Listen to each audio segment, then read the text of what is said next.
Your nation, your news. One American News Network.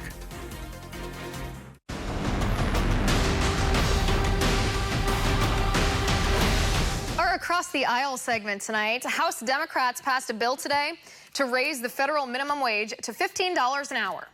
The Raise the Wage Act would bring the federal minimum wage up gradually from $7.25 to $15 an hour by the year 2025. After that year, the rate will be indexed to the median hourly wage of all workers. Now, the left is touting this as a victory for low-income people, but the data about minimum wage would say otherwise. In Seattle, for example, unemployment is higher since the city hiked its minimum wage. And in San Diego, they have lost approximately 4,000 restaurant jobs since the city did the same thing. The reality is, minimum wage hikes don't raise wages for low-income people. They put more people on unemployment and welfare. So my question tonight is, how can Democrats claim that these wage hikes help low-income people when actually they hurt low-income people the most? With me now, Democratic strategist Roosevelt Washington. Talk to me about this minimum wage hike that congressional Democrats have passed. I think when you talk about it in hypothetical sense, when anyone talks about it in a hypothetical sense, we all support the idea of people's wages going up. We want people to make a better living. We want the economy to be booming. But when we actually look at the data associated with minimum wage hikes, a lot of businesses, especially small businesses, can't afford these higher wages, and so they cut down their workforce and people end up losing their jobs. How exactly does this help the low-income people that Democrats claim it helps? Well, it's kind of like the numbers are tricky, right? Because what that number does not entail is the number of jobs is going to be lost anyway due to artificial intelligence, due to technology, right? The technology advances always shrinks the workforce until the market gets adjusted on and transition on different skills, right? So even with this, I believe the stat was 1.3 million people because of this will not be in poverty. So that means we have 1.3 million people who are working who are still in poverty. These are not people who are lazy, who don't want a job. They are working, but their wage is too low. So it will help because, you know, again, from being an educator in an impoverished community, you know, a lot of our parents have 2 and 3 jobs because they can't just work one job because of the low wages. So I think that it will help tremendously. Right, and I get that, but that's not what the data shows. I mean, you talk about the number of people who will see wage increases under minimum wage, but they also have their hours cut or their benefits cut, and several studies show that if you equalize those two things, even with the increased minimum wage, people end up bringing home less money because their hours are cut. And in regards to the poor families in poverty in our country, 57% of poor families in our country don't have a job at all. So minimum wage hikes either don't impact and benefit them at all, or it actually makes them more difficult to break that cycle of poverty and get a job because there are fewer low-wage jobs to be had.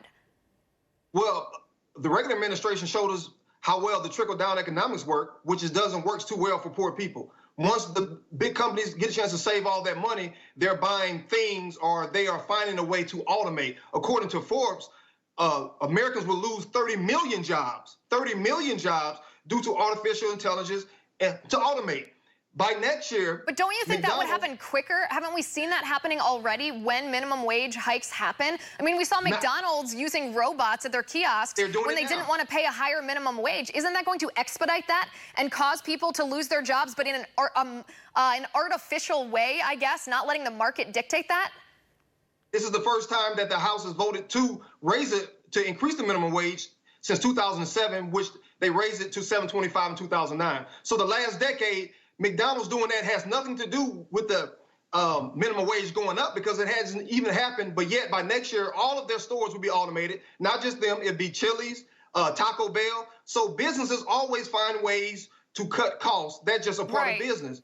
And so with that, Americans going to lose jobs year in and and year out because of that until the market can adjust. But isn't that kind of an argument against raising it to $15 an hour in an artificial sense? Because if we are facing, this sort of upswing of automation, and I agree with you on that point, we are. It's the next wave of innovation in our country, and it's going to impact the workforce. People probably are going to lose their jobs as a result of it. Perhaps even many people will lose their jobs as a result of it. But won't that make it even harder for those people who have lost their jobs to automation to find another job if employers are already cutting their workforces smaller because they can't afford to pay the $15 an hour minimum wage?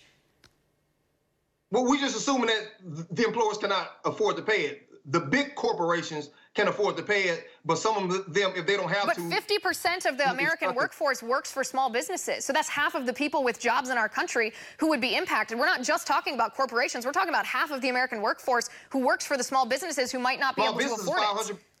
Right, and a small business, by definition, is 500 employees or less. So you still have 500 employees inside a small business who can afford to pay $15 an hour. But again, if you don't raise it and they get a chance to, and they keep the money, then they're looking for ways to automate and cut expenses anyway.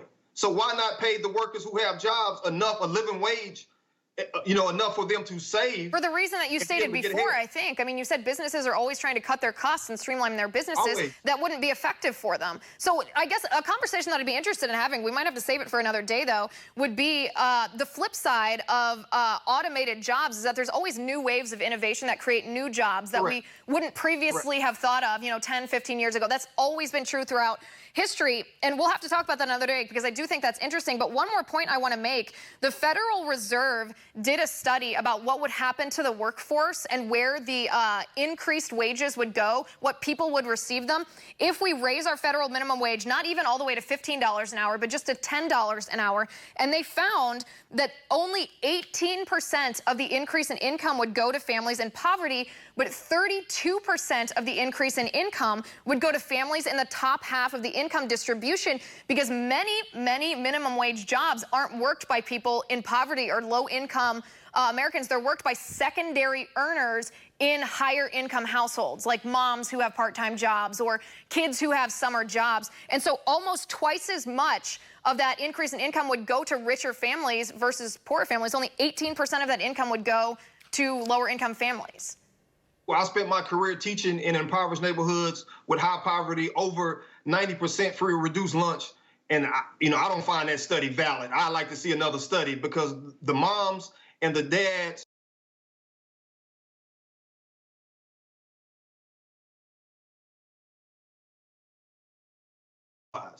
Well, this is from the Federal Reserve. I encourage you to check out the study and see if you think their methodology is incorrect. The only other point that I would make, too, is the cost that's passed on to consumers. So when a company incurs more cost to do business, a lot of times they pass that on to their consumers by raising their rates, whether it's a restaurant raising the cost of their meals, whether people jack up the cost of their products, what have you. They pass that cost on to consumers so that they can keep their business afloat.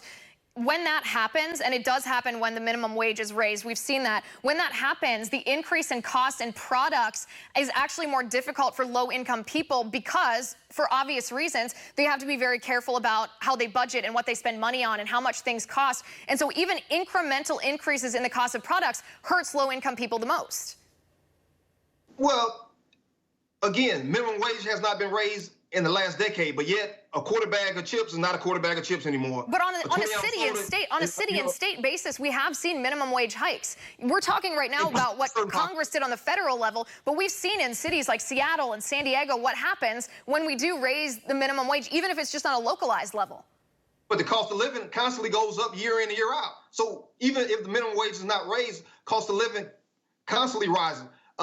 Childcare constantly rises. I mean, childcare is up over $9,000 per year, up 7.5% from the previous year. So everything goes up with or without a minimum wage increase. Right, but I don't think that, I think both things can be true. That can certainly be true, but it's also true that businesses can't afford to pay their employees and, they'll lose jobs to automation and consumer prices go up. All of these different things certainly do happen as a result of minimum wage.